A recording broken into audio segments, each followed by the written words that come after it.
Hello नमस्कार दोस्तों, आप सभी का हमारे YouTube channel all competitive GK@GS में स्वागत है। दोस्तों आज हम आपके लिए सीटेट के लिए CDP लेकर आए हैं। ये सीटेट में CDP हमारा एक बहुत ही अच्छा रोल निभाती है। आपको CDP से 4 या 5 क्वेश्चन देखने को मिल सकते हैं और ज़रूर मिल सकते हैं, बल्कि ये मिलते हैं। चलो आज की क्लास में हम CDP के क्वेश्चन देखते हैं। तो हमारा फर्स्ट क्वेश्चन है, और हम एक बात और बता दें कि जो क्वेश्चन आज के जो करा रहे हैं वो हम PYQ लेकर के आए हैं। PYQ मतलब जो प्रीवियस ईयर जो क्वेश्चन है वो हम लेकर के आए हैं। तो हमारा पहला नंबर जो क्वेश्चन है वो हम देखते हैं।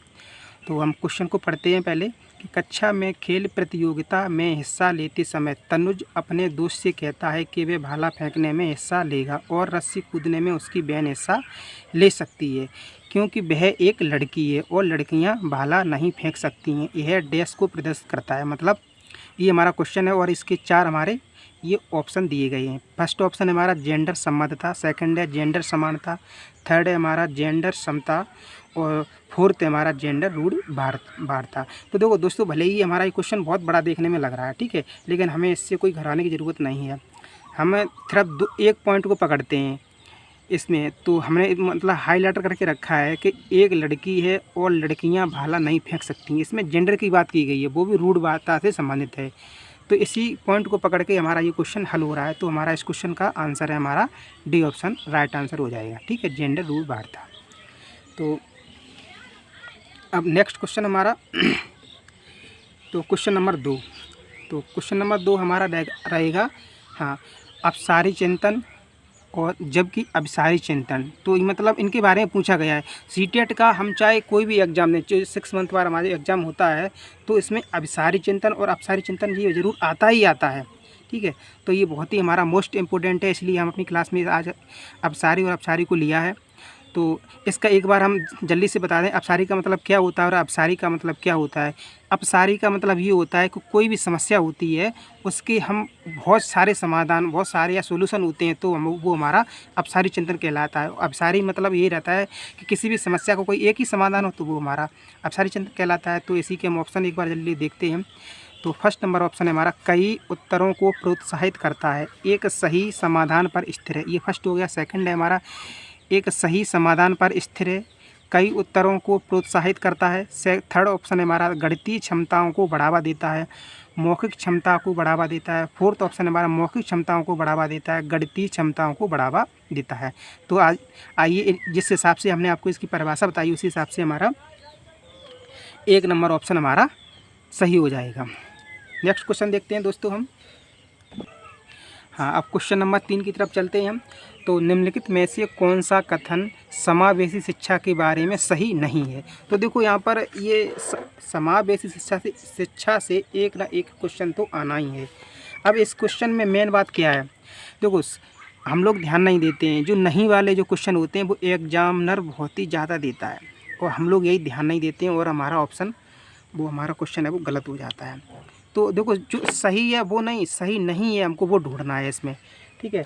तो सही नहीं है वो वाला हमको ढूंढना है। तो फर्स्ट नंबर हमारा ऑप्शन है कि ऑप्शन को पढ़ते हैं हम। जो समावेशी शिक्षण का अर्थ है ऐसे तरीकों से शिक्षण जो बहिष्कृत न करे। बिल्कुल बात, ये हमारा ऑप्शन बिल्कुल सही है।